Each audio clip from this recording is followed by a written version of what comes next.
Hello বন্ধুরা, দেখো আজকের দিনে আমাদের এই গারুর ডালটা খেতে হয়। অনেক রকম সবজি দিয়ে এই রান্নাটা করতে হয়। আমি 17-18 রকমের সবজি দিয়ে এই রান্নাটা করেছি।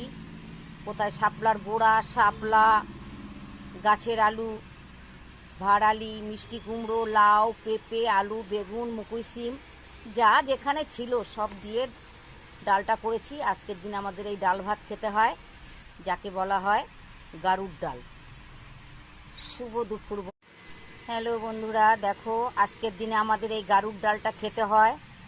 অনেক রকম সবজি দিয়ে এই রান্নাটা করতে হয়। আমি 17-18 রকমের সবজি দিয়ে এই রান্নাটা করেছি।